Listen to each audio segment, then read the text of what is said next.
নমস্কার বন্ধুরা, আজ আমি আপনাদের তেতো ছাড়া উচ্ছে আলু দিয়ে চিংড়ি মাছের একটা শুক্তো রান্না করে দেখাবো।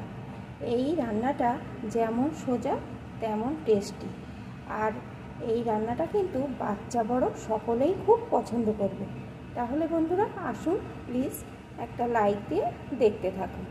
এই রান্নাটার জন্য এখানে আমি কয়েকটা উচ্ছেকে একটু মোটা মোটা করে কেটে নিয়েছি, একটা আলুকে কেটে নিয়েছি, আর কয়েকটা ছোট চিংড়ি একটু লবণ হলুদ মাখিয়ে নিয়েছি। এখন আমি উচ্ছেগুলোকে একটু গরম জলে ভিজিয়ে রাখবো, তাহলে উচ্ছেগুলো কিন্তু আর একদম তেতো লাগবে না।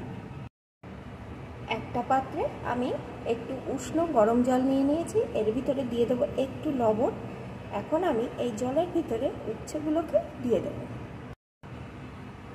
উচ্ছের টুকরোগুলো এই জলের মধ্যে ভিজিয়ে দিয়েছি, এখন 10 মিনিট এইভাবে রেখে দেব।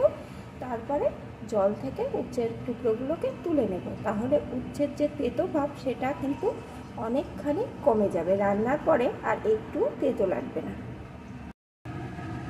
রান্নার জন্য এখানে আমি কড়াইতে সরিষার তেল দিয়ে দিয়েছি, তেলটা গরম হয়ে গেছে। এখন আমি ফোড়নে দিয়ে দেবো একটু 5 ফোড়ন। ফোড়নটাকে একটু ভেজে নেব। এখন আমি এর ভিতরে লবণ হলুদ মাখানো চিংড়ি মাছগুলোকে দিয়ে দেব। মাছগুলোকে একটু ভেজে নেব। বন্ধুরা, এই উচ্ছে আলুর শুক্তে উচ্ছে আলুর পরিমাণ বুঝে কিন্তু চিংড়ি মাছটা দিতে হবে, আর এই শুক্তে কিন্তু ছোট চিংড়ি ব্যবহার করবে, তাহলেই ভালো হবে। আর চিংড়ি মাছ কিন্তু খুব বেশি দেওয়া যাবে না, তাহলে কিন্তু শুক্তোটার স্বাদটাই পুরোপুরি নষ্ট হয়ে যাবে। আমার ওখানে 4টে উচ্ছে আর একটা আলুর জন্য এখানে আমি 100 গ্রাম চিংড়ি মাছ নিয়েছি। চিংড়ি মাছগুলো একটু ভেজে নেব, খুব বেশি লাল লাল করে ভাজবো না। এখন আলুর টুকরোগুলোকেও এর ভিতরে দিয়ে দেবো। আলুর টুকরোগুলোকেও একটু ভেজে নেব। আলুটাকেও একটু ভেজে নিয়েছি, এখন আমি উচ্ছেগুলোকে দিয়ে দেবো। সাথেই দিয়ে দেবো স্বাদ মতো লবণ, পরিমাণ মতো হলুদ গুঁড়ো, কয়েকটা চেরা কাঁচা লঙ্কা। এখন এগুলোকেও একটু সুন্দর করে কষিয়ে নেব। উচ্ছেগুলো দিয়েও আমি একটু ভেজে দিয়েছি। এখন এর ভিতরে আমি দিয়ে দেবো জল।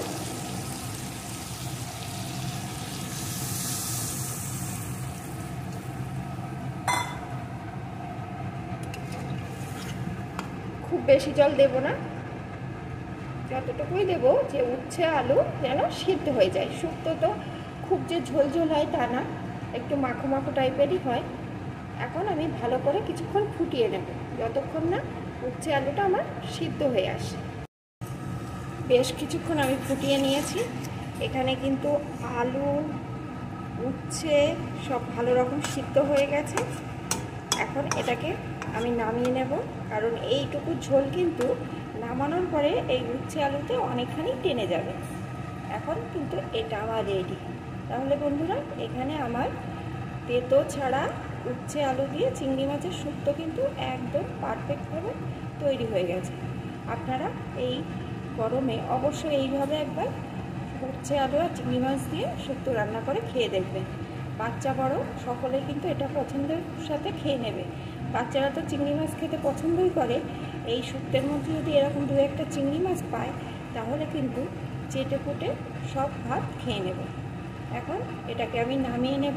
আর বন্ধুরা, আমার এই রেসিপিটি আপনাদের যদি একটু ভালো লেগে থাকে, একটা লাইক করবেন আর কমেন্ট করে জানাবেন আমার এই রেসিপিটি আপনাদের কেমন লাগবে।